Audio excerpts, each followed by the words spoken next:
Evening, folks, and welcome back to the View podcast. Delighted to be joined by BBC's Adam Pope and contributor to the Don't Go to Bed Just Yet podcast over on the BBC to look back at the first half of the season for Leeds United, the change in tempo and tone of Leeds' performances since the turn of the year, and an ever-increasing likelihood, I say gently, of a return to the Premier League, or at least Opta's statistics tell us that we're likely there, which means we'll probably miss the playoffs completely. So we'll see what happens. But Adam, delighted to be joined by you. How are you doing, mate? I'm good, thanks, Jay. Yeah, a bit more optimistic than you are there, I think. I don't feel there's going to be that Leedsiness that will creep in. However, hey, I'm always mindful that it's there. But yeah, I'm optimistic. Good. I always go back to Dan Moylan sharing the statistic in the Premier League as if you picked up like 15 points in your first 18 games, you were 90% guaranteed. And we did that and still got relegated. So if there's a trend to be booked, Leeds will find a way to book it. But yeah, I'm probably too scared from the past, Adam. That's my issue. I wanted to have a chat, Adam, just initially about the Sunderland game, because going into that game, my head was very much in a position of Leeds probably need 7 wins to get out of this division this season, or at least equal the points from last season. Get a point against Sunderland. It's a game down. They don't gain any space, any traction on you. Draw against Sheffield United. Game down. Don't gain any space again. And then you've got none of your promotion rivals outside of maybe West Brom for the remainder of the season. Leeds went for a different script. A very interesting game. We got one behind, but to come back in the manner that we came back in, Adam, to show the character and more importantly, talking about statistics, Leeds have only come back once this season from being behind to win a game. But to do it in that game and that point of the season showed tremendous character from this group of players, Adam. You made several really good points there, to be honest, Jay. And I think, the coming back from behind it's so rarely needed because, as we know, once they're in front, they don't lose. Not under Daniel Farke anyway. So, I would say this. I got a few pelters at half time for saying that Leeds were the better side. But I generally felt they were, Jet. I know they hadn't had a shot on target per se, and they were one behind, but I thought everything else was good. So I thought it was inevitable that they would score. At no point did I feel they would not take something from the game. And it was just because they'd scored with 12 minutes to go, I felt they were going to go on and win it. But I certainly felt they were good for a point. But we were just saying, actually, it felt like, even when they went behind against Sunderland, Jet, that it still felt 0-0. The way Leeds went about it to try and recover the situation, no panic, absolutely composed. They didn't get any run of the ball in the game, I felt, but I still felt it was going to happen. I never felt it was going to be one of those nights or one of those games, which I suppose Burnley was a little bit like that. So it wasn't a surprise that they did it. The manner, absolutely incredible. Yeah, I was doing a watch along for it on a different platform, dipping my toe in it. And I don't know how commentators, Adam, a lot of praise and admiration for what you guys do, because I lost my mind when the second goal went in. I was a million miles away from being an independent talker about the game, but yeah, the manner was incredible. The changes were huge. I would agree with everything you said there. I thought Leeds were the better side outside of maybe just not creating a clear-cut goal scoring chance. They had lots of shots, but they're all blocked, whereas Sunderland created some clear-cut chances, and obviously, again, somebody that deserves talking about, Ilan Meslier, who made a very, very big double save to Isidore very early on the first half, and he's had his criticism this season, rightfully so, in certain games, the Sunderland game and the Hull City match. But in the last 3 or 4 games, Adam, he's really turned the corner and been an important part for what Leeds are doing at the back. He has, and what's that? The first goal in 7 league matches, isn't it? Yeah. That Leeds have conceded, and I'm not blaming him. I think the interesting thing as well, Jay, is that you thought that Leeds were the better side. Now, I know that you're heavily involved in coaching with football, so you'll have more knowledge than, say, the average fan, and that's not being unfair to anybody. We've got the pleasure of being sat with a lot of ex-players, and Neil Redfern was with me, ex-Leeds manager, on the night, and he was feeling the same thing, that Leeds, they've not done anything wrong. And as for Meslier, he was a little bit critical about him on the goal. Look, I know Ethan Ampadu's been rolled, and it sort of lies there with the captain, but he did feel he was a little bit slow maybe to get across. I wasn't of that opinion. I'm with you. I just think he was beaten by a shot that, well, it couldn't go any further to the left, could it, without hitting the post? Yeah, and then it rolls literally across the line and goes in the side on the other side. So Isidore, quality player, by the way, I have to say. Yeah. So I'm not blaming Meslier. I think he's restored confidence in himself. I think he's restored confidence in the defence. And I have been in his camp But I can't deny, Jared, that I felt after the whole game, I thought, yes, he'll leave him out for the Harrogate game. But I would have, if it was me, I probably would have left him out for a couple more games. But he's been vindicated again, Jay, and it, I think when I look back at some of the big moments, like the Coventry away, I've said this, it could have been double figures easily, but it could have been 2-2 if it wasn't for Meslier. He made 2 outstanding saves. So it's right to keep him, but they're going to need better, I do think, Jay, going forward once they're up. Yeah, we'll talk about the Premier League stuff at the back end of this, because it's probably not just Meslier that needs to be looked at as well when you get there, and which is a horrible thing to say about this side who are doing so well this season, but it's a reality of football, unfortunately. I agree with you on Eastador as well. Funnily enough, the more I watched him, the more I saw an old school number 9 that possibly is the kind of striker Leeds don't have, who can get in amongst players, big physical guy, and do the old school stuff. And I agree as well. I think the only place he could have put that ball where Meslier wasn't going to save it was exactly where he put it, and that was right in off the post. I was more critical of Ampadu's initial positioning rather than being rolled. There's just a moment before the ball is hit where he steps forward, and that creates the space, and he gets done on that one. I think if he holds off and a couple of minutes later happens again, but Joe rode on this side and he just drops 10 yards, and when the ball comes in, then just collects it. But I suppose that's also down to the fact that Ethan Ampadu is not an out-and-out centre-back. He's a central midfielder who's doing a job in there, and you get these moments. But yeah, I wouldn't be overly critical of the goalkeeper. But Fracas has been criticised. You talked about him being vindicated with Meslier, and again, completely agree with that. He was also criticised all season long about the timing of the substitutions, which after the Sunderland game, I don't think anyone will say again about him, the impact that the subs had in that game. But even with that criticism, Adam, Johnny Cooper shared the stat, 14 league goals this season from the bench is the most that Leeds have ever had in their club history, and the most the Leeds have had since substitutes were introduced back in the 1960s, which is a hell of a statistic. So critical or not of Farke's timing of his substitutions, they've had a huge impact this year. They have, certainly that end of the pitch, haven't they? And I think Joel Pirro, particularly at the beginning of the season, he was, it didn't matter whether he started, whether he came off the bench, he'd be getting his goal. It has been phenomenal. And again, it is a vindication of, I'm not one that gets a bit hung up on, here it comes, 70 minutes, which is what I just don't. I don't. And how can you complain when all the stats show that they are winning games? I think some people got a bit caught up, Joe, a little while ago and it works sometimes. Like, remember the Norwich away game where they were losing, and then in this first season, they suddenly threw like 6 strikers. It felt like there were 6 strikers on the park, and people thought, it's a bit of chaos theory, but it worked. It's much more controlled and worked out than that. I felt it was the best example was the other night. We were all going, hang on, he's bringing on Pascal. And Tanaka's coming on. Tanaka's had a great game, Yeah. But I don't know what you felt, Jay. I felt the movement of Ampadu back into midfield. And I agree with you. That's his favourite slot, although he's been great there for the best part of, season and a half, really, at centre-back through necessity. I felt there was a bit of relief in him moving there, to be honest, because that's his best position. And it just looked fine. And I know Pascal gets the 2 goals, but as a substitution to bring on a guy that's acting captain for a lot of the season as well when Ampadu was injured, I thought he settled straight back in on that left side of defence. His passing was good. He started off a move that eventually led to, I think, the first goal itself, actually. It was excellent. I thought they were inspired substitutions. Much as he's talked it down about it not being about him, I thought they were excellent. And Joe Rothwell, well, my thoughts, Joe. He would start every game for me. But the quality of delivery, fantastic. But hey, somehow he's keeping this band happy all the time, because there's no dissension in there, Joe, whatsoever. So somehow he's got it going. Yeah, I was talking to a guy called Paul Brooker who does the Leeds Therapy podcast about this yesterday, and I said I've played for clubs that have won trophies, I've coached clubs that have won trophies, and sometimes there's just moments in the season where you just get a little bit of a feeling in here where you're like, this is happening now, the stars are aligning, we're going to do this, and it's a hard thing to quantify, because at the same time you also get moments during years where you're like, there's no way this is happening, we're punching above our weight or whatever it is. But this really feels at the moment like the momentum is there, we're pushing the right direction. And just watching that huddle after the game and them all getting together and seeing how close that unit is, for me, everything behind the scenes suggests that this is going in the right way, and Leeds have, the only one that's going to stop Leeds at this point is going to be Leeds.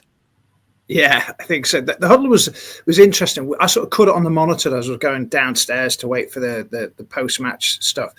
And Farke, I don't know if you heard, Farke was asked about it in particular, and he said, "I'm not one for overt displays of faux unity almost. You've seen it before. And I suppose you go back to the Phil Brown halftime telling off, don't you? I've all seen that overt display of, hey, I'm in charge, we're sorting this out. It wasn't that. It was a proper coming together at the right time to celebrate a big moment. And Ampadu was right at the centre of it. And yeah, it felt organic. That's the thing. And it has to be organic at Leeds, Jay. That it can't be contrived. If you start doing, people call you out on it, or it makes the toes and the fingers curl, So, no, it was very real. But I quite like the way he sort of said, just played it down. He said, look, we know we've got a spirit here. We don't need to show it massively. It's there. And that moment was all about, celebrating a special night. And you've got to smell the roses on the way. That's why he's on the pitch, falling over, getting a third yellow card, because it's a big moment. He's going to say afterwards, Joe, that it's just another 3 points. I get all that. Yeah. But it felt different because it was dramatic. It was the noise and everything was unbelievable. The atmosphere was good all night. Sunderland played their part. But when a manager sort of goes outside of his usual behaviour, it's a special moment. And quite rightly, we want to see that, don't we? We want to see him celebrate. Yeah. And, as opposed to kicking bottles during the game, I want him to be calm-headed. But why not, when you've got those moments, let's all celebrate together. That's what we're there for, isn't it? Yeah, absolutely. You want to see that passion from your manager. We saw for moments from Bielsa towards the end as well. We were so used to seeing Bielsa not celebrating goals at all and just turning around and walking away. And the closer I got to promotion, you could see he was starting to feel it and enjoy it himself as well. And it's hugely important. Adam, on that point, because I want to talk about the first half of the season versus this apparent shift in focus, or how Leeds are playing now in the second half of the season, or at least since the Burnley game. And there was a moment earlier this season, I was listening to Don't Go to Bed Just Yet, and it was just after the Bristol City game where there was a lot of criticism around the pedestrian nature of Leeds football, and the word boring had been used a couple of times. Now, I don't think Leeds have been boring all season. Pedestrian, I'd say at times, yes, or overly structured. Bristol City was my stag, so he ruined my stag because it was the world's most boring game. So I'll hold that one against Daniel. But outside of that, I didn't really think that was the case. I thought it was a bit slow, methodical, but he knew what he was doing.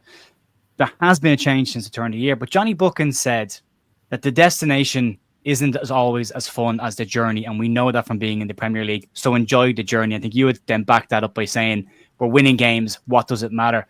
But I think at that time, the football wasn't exciting, and people just weren't enjoying the journey, and the journey wasn't as fun as the destination was.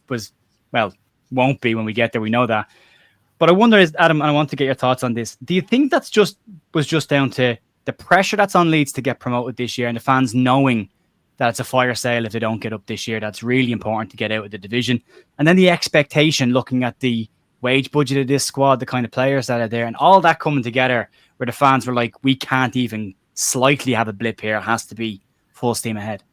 I think you bang on there. Firstly, congratulations on your marriage as well. We had a few drinks in Bristol, by the way, that weekend. So we made a weekend of it. So in your honour. Oh, but yeah, mind you, was it as boring as the 0-0 at Burnley? I'm not quite so sure. But anyway, but I think there's been a functionality about this season. You're right, Jet. They've got to get up, haven't they? For every reason, on the pitch, off the pitch, redeveloping the stadium, all those sorts of things, and just being able to move the club forward and maybe one day challenge again in the European places. It has to happen. And I think you're right. In that first period of the season where there's so much of the season to go and nothing is getting towards anything near sort of decisive or pivotal, then you've got to rack up the wins just to keep in the race, because the year before they had such a difficult start, didn't they? It took those this time last year, this tremendous run just to catch up and get right in the fight with the top two. And I know they fell short in the end. So I felt, there was a functionality of having to win games. And when it didn't happen, people were very quick to get on his back. And then, of course, when it's 0-0 or it's an uninspiring win even, it's like, well, the subs aren't right, he should be starting this, everything's questioned. I do think you're right. I think now that the body of evidence is that, look, this was the way to go, there's only 3 league defeats as well, that people realise, no, we have to accept this. I do think there has been because of Tanaka more than anybody else, an injection of pace into the way they move the ball that little bit. And it has been a bit crisper, I would say. But fundamentally, I don't think there's been, not been a big change in what we're watching. I think it's still the same. But I think they've learned definitely to break down those sides that come and try and pack out. I don't think that's been an issue this season at all. If you come and play against Leeds, I think they're very good at opening you up. Do I think has he let them off the leash a little bit? No, I just think players are performing better to their remit. Manor Solomon being one. Dan James is in the main got better and better and better for me. And Ramazani, and the injury really did floor him, I think, but you can see it's there. I just wish Gnonto could realise his potential this season. I don't think he's really kicked on. But for me, that's been the exciting part. Midfield has been great because there's so much choice. Defence has been outstanding, despite the odd blip here and there. Nine's been an issue. So, but all those things have been the same all season for me. So I don't see a massive shift, Jeff, I'm being honest, between what we saw in the first half and what we've seen in the second half, because it looks the same. And I don't know about you, Jeff. I do take pleasure and see things of beauty in not every 0-0 draw, but when there's a really good defensive performance. I mean, I said the West Brom game away was really poor. I just thought both sides were really bad on the day. But at Burnley, you knew it was two decent sides. Bristol, I agree, was different in that sense. So, no, I don't see a massive difference. I think he's got the blend really well. They're scoring loads of goals. They're not conceding. I mean, what's not to love? And I felt that all season, Joe.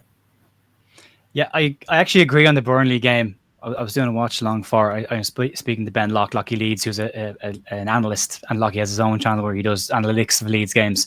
And the two of us came on a podcast and both said, I actually quite enjoyed that game from a coaching and a tactical perspective. I was watching how two very, very, very well set out, organised, structured units played against each and cancelled each other out to large parts. And the coach in me was like, this is really interesting to watch. The support room, he was going, Jesus, somebody do something. But yeah, I actually quite enjoyed the game in a weird way. But I was going to ask you about that. Do you feel that Daniel Farke has let them off the leash a little bit? But you've answered that. But do you think there's a bit more trust in the group that, and I go back to last season with this, Daniel Farke didn't really seem to trust most of his bench last season. A couple of players were used, but in the bulk, he didn't use the most of the bench.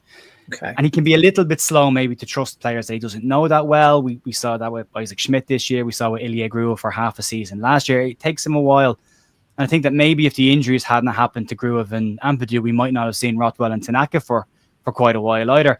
Do you think he trusts this group of players now an awful lot more? And then the options that he's got to replace them, as you've said, if James and Solomon aren't ticking, you've got Ramazani and Gnonto to come on, which most Premier League clubs would love to have that opportunity as well. Yeah, we had a look down the squad for the Millwall Cup game, and we did this exercise. We went down knowing that he'd make a load of he made a lot more than I thought, maybe double the amount I thought. I mean, there's 10 changes. But we looked down the starting lineup that day, and it was still a very senior 11 and a senior bench as well. And we went through it, and most players you would have put somewhere in another championship club, either at the top end or maybe some at the bottom end.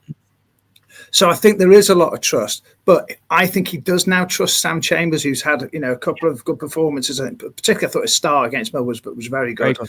Very good, and DeBio, we've not seen lots of him, but I think he's trusting them.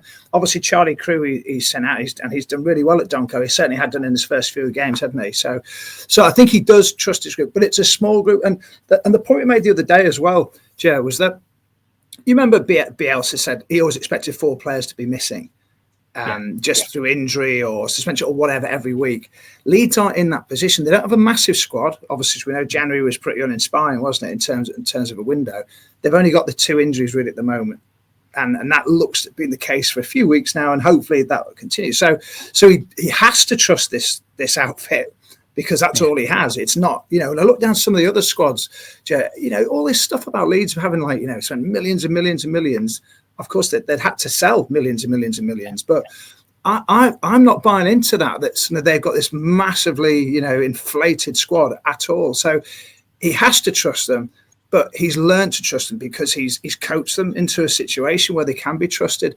And there's the odd gap, isn't there? I do the 9 I've mentioned as well. Yeah. If clearly that would be an issue if one of them got injured, and much as I like Joseph's energy, in the same way as Gnonto, I don't think he's kicked on anywhere near like he should have done this season.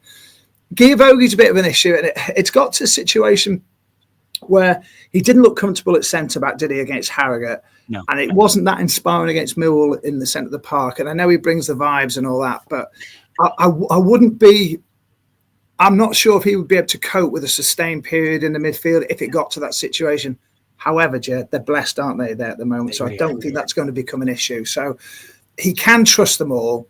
And I do think there's enough, even with maybe an injury to see them over the line if things did get a bit sticky. But as it stands, fine. It's amazing what having a couple of extra bodies in the centre of the park can do for a team. We should go back to when Angus Kinnear told us that Adam Forshaw was coming back from injury and we were fine in the middle of the park, and then he got injured and we weren't fine in the middle of the park. You've got so many really good combinations in there. Like Tanaka's made himself pretty much an ever-present, but I'm a big fan of what Ilya Gruev does, and I'll go all Paul Heckingbottom for a second, but off the ball, what Gruev does for me is excellent. Closing, blocking passing lanes, intercepting, nicking balls off people. I think it's hugely important. But then you've got Joe Rotwell, who's a tempo setter for me and really gets Leeds moving forward. And then Ethan Ampadu. So, I mean, you're blessed with tons and tons of qualities. Adam, on the Joe Rotwell one, you mentioned him earlier on. There's again a lot of praise this week, and I'm delighted for him. People asking, like, does he become a permanent signing for Leeds United? Will he do it in the Premier League? Do you add him as a squad player? What would you do come the end of the season? Assuming there's a reasonable, agreeable price for the player, would you take him on as part of the squad, or would you look to upgrade that position? Do you know, I would take him. I think, I mean, I'd take him and upgrade, to be honest. I think that it might need that. But I at this stage, I'm taking him because he's got Premier League experience, of course, at both Bournemouth and at Southampton. And, you know, he's obviously a high-end championship. You can see, you know, I know he was at Blackburn for a long time, but he started out at Old Trafford as well, didn't he? So he's got such a good sort of wealth of experience of playing around top quality players. So I would take him. I think the set piece thing is an enormous thing in his locker, and it doesn't have to be a set piece, as we saw. You know, he can do it from open play as well. I know he hasn't scored, but he does have that, you know, in his locker. So yes, would be my answer. I would take him. I really like him. I think he's, you know, he's a mature guy. He's got family. They've stayed down on the South Coast. But when I spoke to him a few weeks ago, Jay, I got the impression, obviously he's out of his loan's up at the end of this season. I got the impression I think he'd be very amenable to a move to Leeds United. So, and I think he would have something to offer in the Premier League as part of the squad. Yeah, there's that conversation around him potentially playing further on as a 10 if needed as well, because he has those abilities to unlock a defence or strike a ball at goal as well. So yeah, I really liked him. I think he's an important player for what we're doing this year, and it's nice to see. Nearly got two different midfield setups for home and away games, and it's working out really, really well, which again, credit to the manager for that. I don't want to jinx things and talk too much about next season and the potential Premier League. I have to keep saying potential. I can't get carried away with myself, but the potential Premier League return, Adam. There's a gap, and it's becoming a pretty sizable gap between promoted sides and the rest of the Premier League as they go up. And we saw Leicester runaway leaders last season in the Championship, Southampton beating us in the playoffs, and Ipswich having season of their lives to get promoted. All three of them in the bottom three spots in the Premier League, starting to get cut adrift from the rest, likely all to come straight back down. As good as this Leeds team is right now, as excited as we all are about this team, when they do make that step, there's likely to be a pretty busy summer ahead of Leeds trying to bring in established top end players to at least avoid being in that conversation around the relegated sides for next season. How do you see that coming, and how do you see Leeds approaching that? It's a massive question, isn't it? A problem, put it that way. And when you look at, say, Wolves, who are the next side sort of in the mix, if you say, and how well they played, and very unlucky, I thought, against Liverpool the other day. And you're thinking how much they've improved, having been in an issue at the beginning of the season. You're thinking, wow, if that's to catch fourth bottom, that's a big shift when you look at where, say, Leeds are at the moment. Just the swiftness of thought. It's weird, isn't it? Because you look at it, and I watched the Birmingham-Bradford game, or parts of it last night in the Football League Trophy semi-final, and Birmingham were flying out at the top of League One, Bradford home to get back from League Two. And I looked at the play and the pace of play. Then I look at the top-end Championship, and then I look at the Premier League and thought, wow. Like just three completely different sort of entities almost. So do Leeds need a major refurb? Yes, they do. How are they going to do it without, you know, falling foul of then maybe in a 2 year? I mean, I know the rules are changing, but you know, the whole PSR thing. Do I think they'll be spending absolutely boatloads? I think a lot would depend on Red Bull's influence, to be quite honest. I do. I think that's okay. And we don't know how much that is or how much that would like to be or what them to be going forward. And then there's the commitment to the stadium development as well. All these things will impact what happens on the pitch. But they have to make a serious inroads into bringing in quality players. Oh, if I look through the squad now, who would make Rodon? I think he's certainly got the pace. I think he's got the physicality to deal with the Premier League as well, and the skill levels. And then if you go through the side, you're thinking in the wingers, there's Ramazani's definitely got the potential there. Dan James definitely. You know, if you sold Dan James, you'd get his value back now and probably a bit more, which is incredible, wouldn't it? You know, Nonta's got potential there. After that, I think it's hard. Then you may be looking at a few squad players. I think Strauss maybe got it as well. Goalkeeper would need to change. Definitely centre forward would need.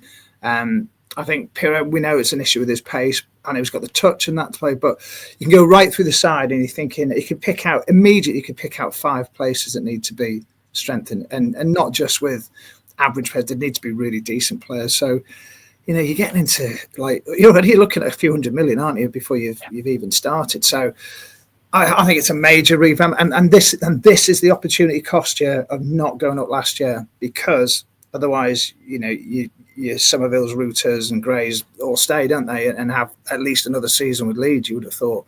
So it's a huge shift from where they are now, and I think it's been represented by the fact they didn't go and blow any money really in the transfer window in January.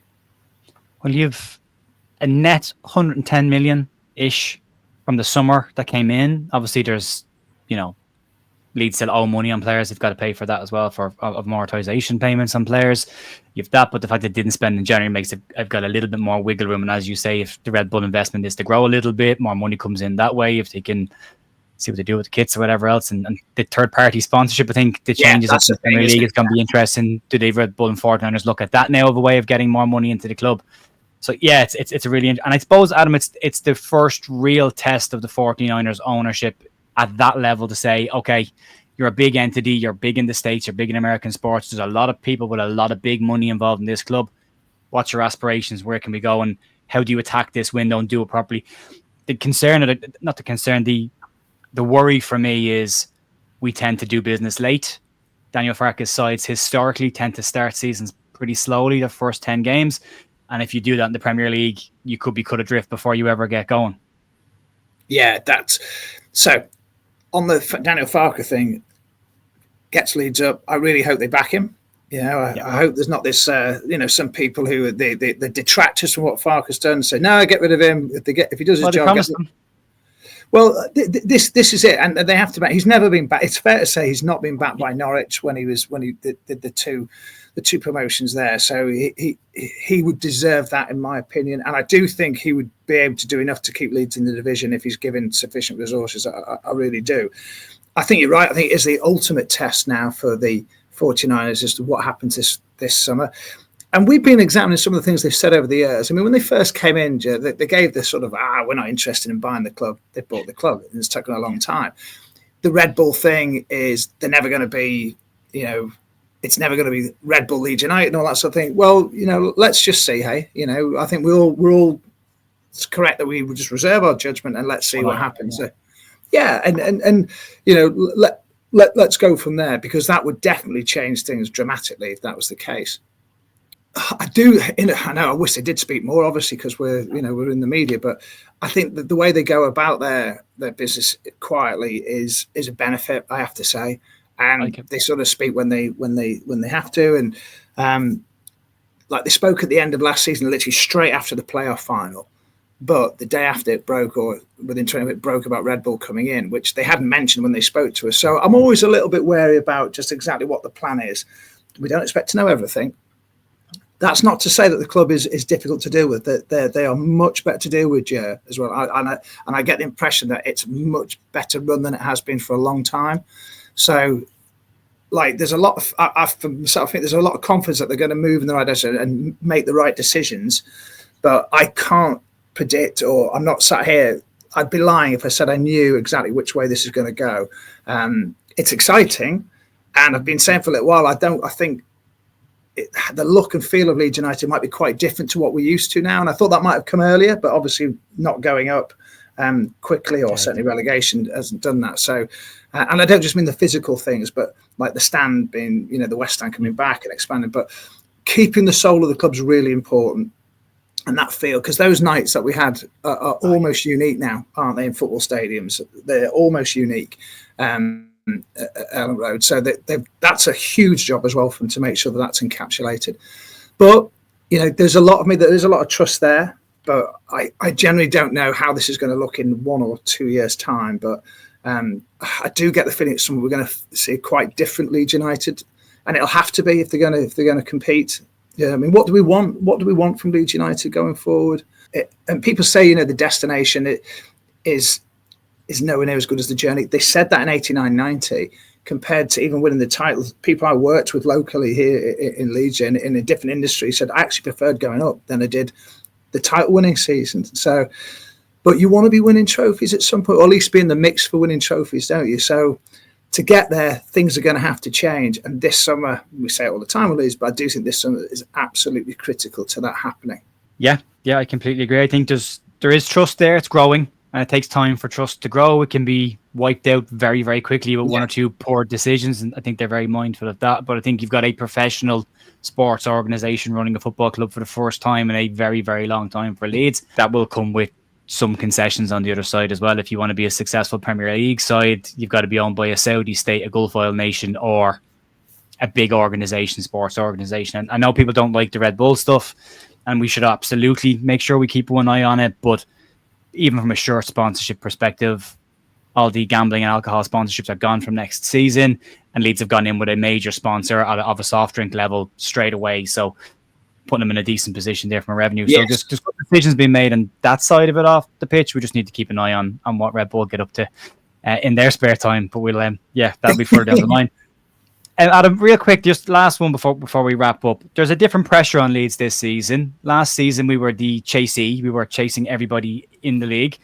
And that's easy to motivate yourself. You know what you have to do. You know what you've got to do each and every single week because you're looking ahead of other teams. This season, Leeds top of the table. They are the chased side this season, which brings a very different level of pressure. There's been a little bit of a shift in tone in Daniel Farke's, how he speaks about his players and to his players.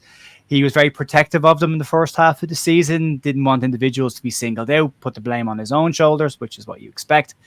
But since the turn of the year, he's talked about Joel Pirou's goals not being good enough and he wants more goals from him. He wants them on 20, and he's not far off that already. And now Tanaka, who's scored double the amount of goals of any Leeds midfield pairing last season, hasn't got enough goals this season. He wants more from him. Do you think Farke's change in tone is just about keeping these players motivated and focused for the running?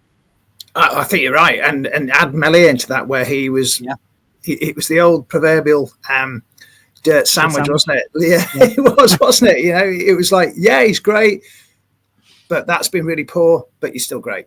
And I think he's been, without sort of hanging them out, he's got a clever way of speaking. His English is amazing, Jez, as we know. It's incredible. The nuance, he gets everything. He understands everything. But the way he communicates is very good. And when he is, I don't want to call it a dressing down, but if he is, hanging out with someone a little bit, he does it in a way that it doesn't seem to offend too much or upset the apple cart, but his feelings. So I think there has been that focus on, guys, we're now in this critical phase where Farke, when you look at his history, he's really good at this period of the year, isn't he? He's this sort of January through to February, motoring towards, the key moments. He's been really good at especially in the Championship. So maybe it's a deliberate thing that they've worked out with him and his staff, that they've got to, you switch the attention. We're in the mix now. Let's just make sure there's no laurels rested upon. And it's, I don't want to call it rhetoric because that sounds like it's just sort of empty words, doesn't it, a little bit? But there's definitely been a more sort of specific nature about some of the things he said, a bit more targeted. And look, it's had the desired effect. I think he basically, with Melier, gave him an ultimatum by the sounds of things. Like, sort this out, Pirou's an interesting one, isn't he? Because I'm with you. I think he's a 20-goal a season man, and he'll probably get there. But his finishing and his footwork is phenomenal, and it's designed really well to suit the way the team's playing at the moment. So, and then elsewhere in the team, I've seen significant changes. I mean, what he's done with Tanaka, I mean, to take that raw material and turn them into someone that looks like can hold their own, possibly in the Premier League. Superb how he's dealt with that. So, yeah, his man management has been excellent, and he's, in some ways, I do agree with you. I think he sort of let us into a little bit of that about how he's gone about that to keep them on the toes. Yeah.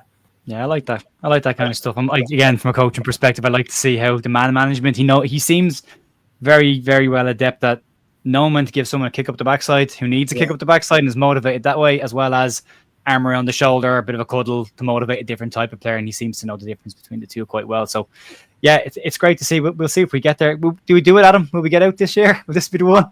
I do think so. And this, he's so confident without being overly arrogant in what he's doing or what they are doing together. Bielsa was the same. He had this way of doing it, but Daniel is so confident, and I like that sort of edge. When it was at the Blackburn game when he turned around, when it all kicked off a little bit, and one of the guys on the Blackburn bench, he just said, "Who is this guy? Does he drive the coach or what?" Not being disparaging to coach drivers, but basically saying, "Look, guys, I've had like several hundred games in this country and I've done well. Who are you to tell me to keep quiet? About switch to the fourth." And I quite like that. That sort of he's got that self-belief and the evidence is there, and the experience that he's doing the right thing and he's going about in the right way. Yeah. So, I do like that. So that gives me a lot of confidence. He's never wavered. Even last year, he's never wavered at all in how he's gone about this. And he thoroughly believes in this process. And, and amongst it all, I think, and he's coached players to become better. And that's something that Bielsa did. He's definitely coached some players to be better, or at least to rediscover the abilities that they might have forgotten that they once had. So players are back up there again. Your Dan James is going beyond now. Yeah. But some players have definitely improved under him. And I think that for me is what coaching's about. That's what I want to see. Young players improving, and getting to a level that, I'm not saying we're getting to Bielsa levels where, they're almost beyond their own abilities, if you like, but he's definitely doing that rather than just doing it, say, Warnock way or another way, which has its merits. I get all that, but, or a Harry Redknapp way, which is bring players in, left, right and centre, which I think has happened elsewhere in the Championship. So that for me makes me think, yes, Leeds will do it without leading it up. I always say there's a difference between a good manager and a really good coach. I always use Eddie Howe as the example of even Kieran McKenna at Ipswich, the ability to take a squad of players and coach them to be better than they actually are. Whereas maybe a Pep Guardiola is very good at managing big personalities, but does he actually make anybody a better player? That kind of thing. Like, both have their own merits, very, very much. So. I think it's a really good point. And Carlo Ancelotti, I think, and you look at, he admits, I'm not a basement manager to make things grow. I thought he did a fantastic job at Everton, but he can handle mega stars, and but obviously coach them as well. But yeah, and there is, I agree with you totally. There's a difference, and I really put Farker in that character of or that bracket of making players better. I do think there's a steel to him though, Joe, that would say that he could handle, big stars as well. I think there's something about that would suggest, you wouldn't want to be on the wrong side of him. Yeah. Yeah, I'd avoid that at all costs. Yeah, I know a couple of stern Germans. I keep on their good side if at all you can. Adam, massive thanks as always for dropping in and having a chat with us. Really, really appreciate it. We'll hopefully get a chat towards the back end of the season or the end of the year and talk about what will hopefully be a successful promotion campaign for Leeds. For everybody else, the news is back out in the morning, and we'll have our very own Andrew Stats-Dalton in the house before the end of the week to preview the Sheffield United game. You can keep an eye out for that stuff as well. Merch links down below for anything you're interested in there. And I'll see you in the morning. Thanks, Adam, very much for jumping on and joining us today. Thanks for me on the View podcast, yeah. See you. Thanks. Bye. Thanks, Sam. Bye.